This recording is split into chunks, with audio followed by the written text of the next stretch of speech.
Okay, here we go. Speed test gear 3. Oh, dual motor.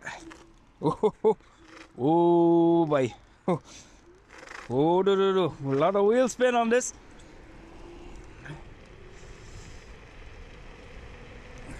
Oh, 50.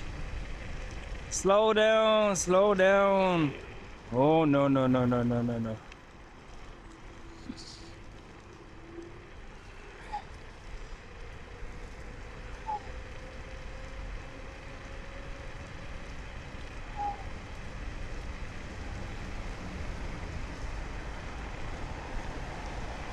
No, 55 kilometers an hour I'm getting. But the scooter is not stable really when I hit 50. Hang on 1 second. I don't like this design of stem. I'm having a bit of trouble staying stable on this scooter, and it has me very, very nervous. Wheel spin alone is crazy. Regenerative braking is too strong. Settings will need to be changed on the display.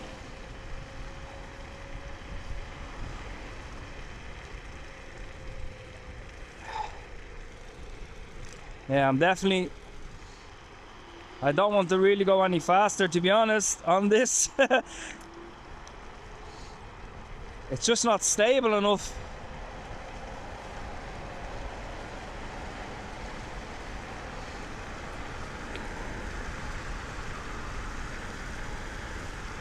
Yeah, 56, 57 kilometers an hour. To be honest, I'm not going to push the scooter anymore. Look at the brakes. Holy smokes. Whoa, the regen braking is too much on this. That is a danger. And the handlebars keep coming bloody out of alignment. So far,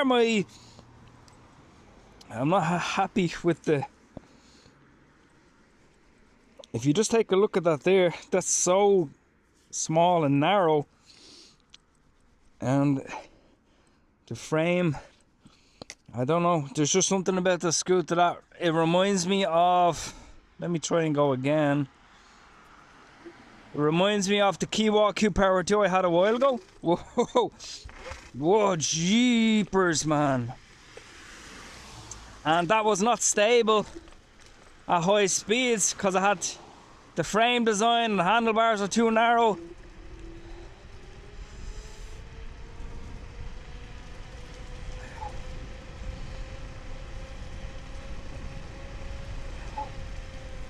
I'm not gonna go any faster. Ain't no way, I don't feel safe. Whoa, whoa. If we stick it onto gear 2, it's just so strange. When I press the accelerator, there's a kind of a dead spot and then the scooter just goes. Look, it's just so strange. Take a look. I don't know if you can see this on camera. Oh, it's really... I don't know what is going on with that. That's so strange. This scooter is probably one that has the strangest... Whoa! Gee, the strangest acceleration. Okay, force impressions. I don't know if there's something wrong with the scooter because when I accelerate... I'm on gear 2, by the way. When I accelerate dual motor, it's accelerating and stopping. Look. What the hell is going on with this? Let me stick it onto gear 2 or gear 1.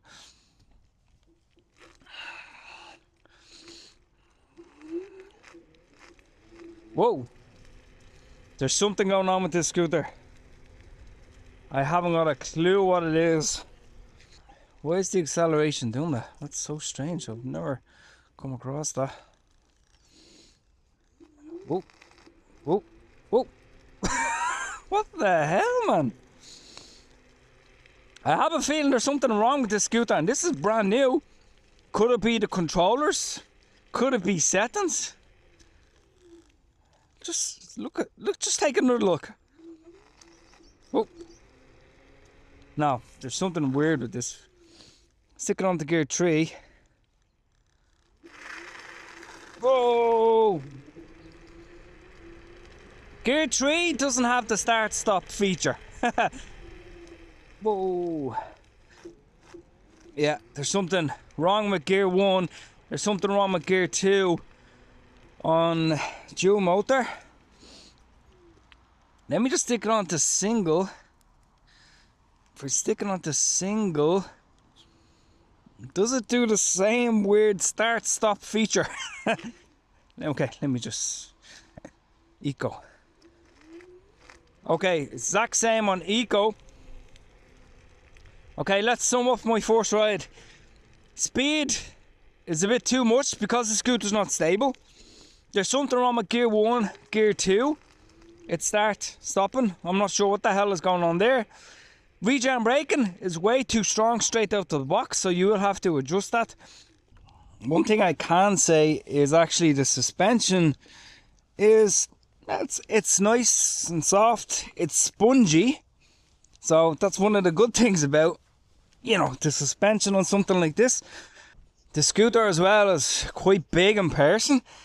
It's not small by any means, so it's another thing to take in consideration. And the acceleration is good, but once you kind of get past 45-50 kilometers an hour, it gets a bit unsafe. Just take a look at the acceleration on this. Whoa. But again, I'm not sure why it's doing that. This is dual motor without eco. Whoa. I do know with the display TF100s you can't change them, so I'll have to have a look. But normally I'm not nervous on scooters, to be honest, but this one has me on edge, so need to be careful. And take a look at this. The light broke off on this, and here's the light, here's the cable. So you can see the light there has threads inside, not good quality. So of course it popped off the main threads here. So flimsy design, very exposed. This part here is, you can see how easy, even if you tighten this, because the threads in here are just kind of rubber material, they can loosen quite easily. Same goes for the front. Front doesn't seem to be as bad, but don't like that design. Lights here again, you can actually see, even if you tighten all this, even though you have kind of rubber spacers, rubber washers to kind of hold them in place, they still kind of move about. Wire, I guess, arrangement is not the best. It's not that tidy. So I'm not gonna lie, don't feel safe on the scooter. Don't know why it's behaving this way. Bit of disappointed, to be honest. So let's break it down, talk about the specs, and then I guess give my overall verdict. Well, it's not very often I back out of maxing out a top speed on a scooter or an e-bike, and this is one of those rare cases. I'm not gonna lie, I was very excited to see what the Angwatt C1 was like, because if you did not see my Angwatt CS1 video, you'll know the reason why, because I didn't like that scooter and for me it wasn't safe. This is the exact same.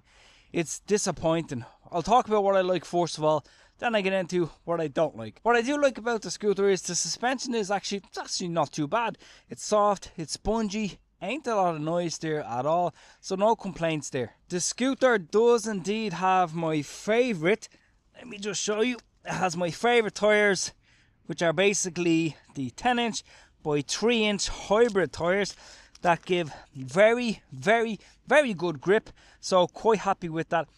Lights on the scooter are okay, I'll talk about that a bit more in a second. Handlebar width is nice and wide. Unfortunately, that's kind of only things that I like about the scooter. 100% there is something wrong with it could be the accelerator, it could be the controllers. Of course, you saw in the video there, it seems to be start stopping on gear 1, gear 2, whether it's on eco or on dual mode. I'm not sure why that is. On gear 3, it's not doing that kind of start stopping acceleration. Not sure what the hell is going on there, to be honest. I'm not sure. It kind of baffles me because I've never really come across that issue on an electric scooter. Another concern is this part here. Of course, the handlebar height is extendable, which is another good thing, but because it's so narrow here, the strength of this is definitely a concern. One of the most important things on electric scooters are the stems. On this one, it's not that stable. It doesn't feel that strong. And again, I'm going to explain why I think that is. If you are going kind of crazy with the scooter, I'm not going to lie, over time, I have a feeling that this part that I pointed out that's quite narrow, and this part here is possibly going to snap or become loose. I am quite an open-minded person. Any scooter I get on the channel, I always have a good look at it, test it, see what the parts are like, and share my opinion. But on this scooter, let's talk about the major concerns on it. The rejam braking out of the box is set up very bad. It's way too harsh. So when I was doing the speed test here the first time, the minute I pressed the brakes, the scooter completely almost came to a full stop. So I think you would definitely need to change the P setting on the TF100 display there, which is quite easy to do. But it is a concern if you don't know what you're doing. If you're somebody that's new to electric scooters, I'll talk about who this is for now in a second. If you're somebody that's new to electric scooters and you don't know how to do any of that, or you don't have the confidence to do any of that, you could end up in a serious accident. So you know, you need to really think about something like that. The frame, the way the frame is designed, to be honest, is it's not stable at high speeds. As soon as I hit like that 55 km/h top speed, it was kind of starting to wobble a little bit. The handlebars are wide. Normally with wider handlebars, you can handle a wobble a bit better. But on this, it made me nervous, so I didn't even max out the speed on the scooter. And it is capable of doing 60 km plus, no problem. It does have a big battery. You could get a great range on this scooter. Definitely do not try and go top speed on this scooter. I would stick to gear 1, to be honest, on dual motor. I am disappointed, honestly. I thought this would have been better than the CS1 because it's a bigger scooter, has bigger battery, good speed. The stems seem to be not too bad, but then when I got up close with the scooter, I was disappointed. And you know, there's not a lot of time to say this, but it's a scooter I would not even buy. But if you disagree with me, I would really love to know your thoughts on this C1. But let's talk about, I guess, who it's for, and then let's talk about the value for a quick second. Okay, I think the scooter is not good for high speeds, to be honest. If you were going gear 1, you wouldn't be too bad, and you could handle the scooter no problem once you change the rejam brake setting there. I think it would be actually a good off-road scooter, because on off-road trails you generally can't go that fast, but because you have dual motors there, you have more than enough torque to climb hills, have a bit of fun. But again, you do need to be cautious because of the frame. Make sure everything is tight, so definitely still be on the cautious side even if you did decide to take that route. So if you take a look here on this scooter, you have screws everywhere. You've spacers, you big huge bolts here going through the whole scooter. So basically this frame is kind of held together with kind of big spacers in between. You've big huge spacers here, you've big huge spacers in the back. Even if you take a look at a closer part, which is here, massive spacers in between there. Same again on the front suspension.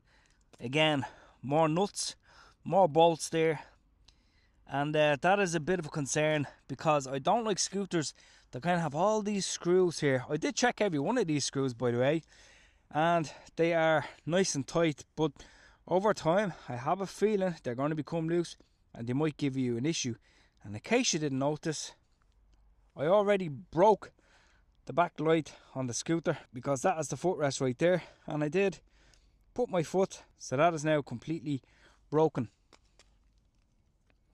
Flimsy design, not the best at all. So another bad point about the scooter. Overall frame durability is questionable. Deck is nice and big, lights are pretty cool on the scooter, but again, it's just questionable, to be honest. The mud guards as well are not the best, because of course this part is completely destroyed, and it wasn't raining.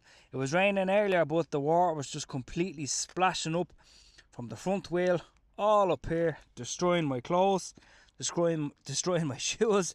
Again with the back is not too bad. The front is mainly the worst one. But another bad thing about the scooter, one shocking thing about the scooter, is the price. Now at the time of shooting this video, it's around €900. Now there is scooters out there that have kind of similar spec with the size battery, the 52 volt battery with the same speeds. that retail, for example, the Kukirin G2 Master is €1,000. Dual motor design, so €100 more expensive, but that's actually a better scooter than this. It's not as big, but it performs much better. And then the Kukirin G3 Pro, by the way, I will link these videos at the end of this video, so make sure to stick around for that. The Kukirin G3 Pro is built much better, more stable, frame is rock solid, and that's my favourite Kukirin scooter. So I guess the value of it, it's not too bad, but I'm already having issues with this right out of the box. And the welds are questionable as well, particularly on the top of the stem here. Everything is questionable on the scooter. So I'd imagine at some point you're going to be needing spare parts for this scooter. Which, I guess, imagine replacing a controller or something like that, because they are expensive. Yes, you would have a warranty, but going through the hassle of replacing a controller on one of these would probably give you a nightmare. So would I recommend buying this second Angwatt scooter that I have reviewed? No. And that's, I hate saying that, I honestly do, but I have to be honest on these reviews. It is what it is at the end of the day. If you are looking for a dual motor scooter, again, the Kukirin G3 Pro or the Varla Eagle 1 that I had, which is both excellent scooters, and they are priced very, very well. That's it. I really want to know your thoughts on this scooter. If you have the scooter, have you had the problem with the same acceleration as me, where it's kind of stopping when you press the accelerator? I don't know. Maybe it's just a fault with this scooter. I hope it is. But, it is what it is. That's exactly what I have in front of me here. And that is my overall opinion of this C1. Please check out my other videos right now on screen. And I'm sure you will find something that you love. But definitely check out the G3 Pro, because I really do love that scooter. And it has a removable battery. So, in the meantime, stay safe. And I'll talk to you in the next video.